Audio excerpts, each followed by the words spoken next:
I had some once. I can't remember who it was. It was some really well-known player tell me once held my pick wrong. He did.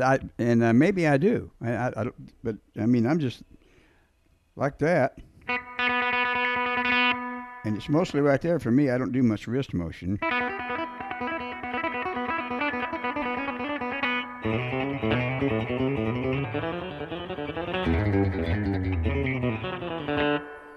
And I try to do as much up and down stuff as I can too.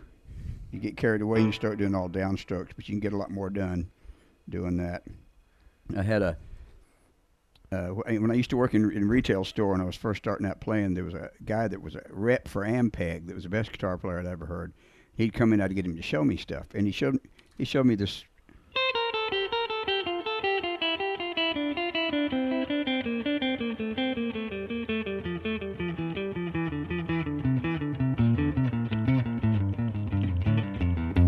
Which I thought was really cool, so I practiced it and I got it down real fast. And he came back a few months later, and I was going to impress him, and I sat down and played it for him. He said, "Well, that's all wrong, because I was doing it with all downstrokes. The object of the whole thing is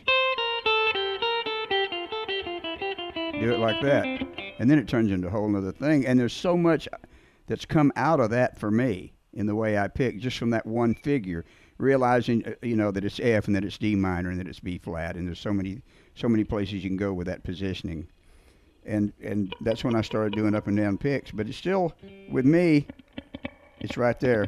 I don't do much wrist movement at all, holding my pick wrong. Yeah, it's that drone thing again that I like to do. One of those things that makes it sound like more than it is. Just thinking of the positions on the neck where the A works with the B string and keeping the E string open all the time.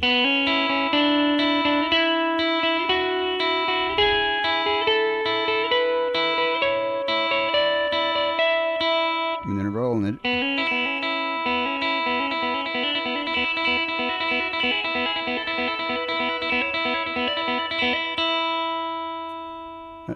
One more of those licks, it sounds a lot harder than it is. It gets really simple. And you can do some of the more dissonant stuff.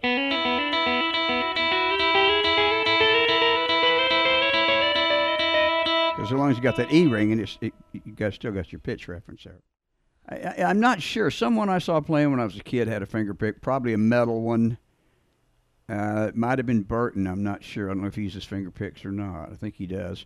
And I actually put it on, I guess wrong, because I think you're supposed to wear it, or most guys wear them like that, where they can hook the thing. Maybe steel players when the steel ones.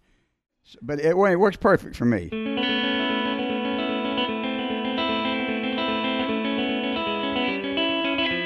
That F kind of messes it up.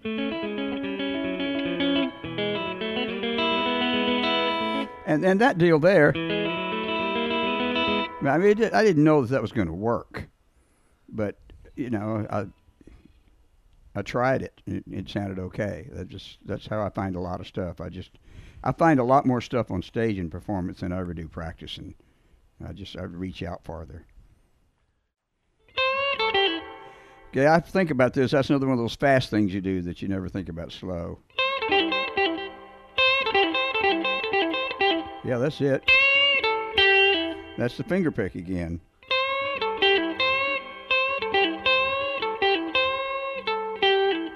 Getting it on the up, down.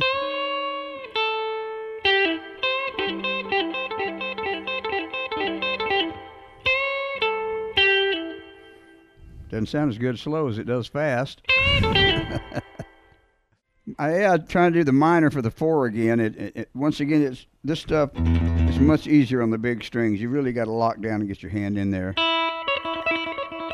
The minor.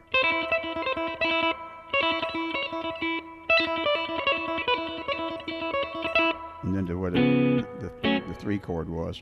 But starting with the 3rd and the 5th. Minor. Of course, I keep saying minor. We know that's not what it is. It's the 7 of the 4.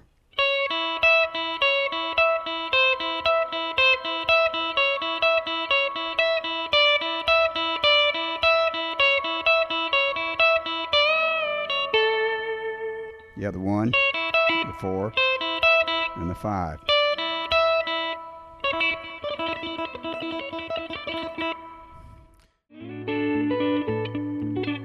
Yeah, I love that stuff, man. I love it. It's just, and it's, I mean, it's so simple once you get that deal down. It's just the A up to the D here.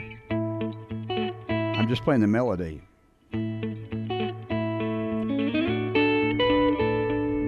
then here. Here.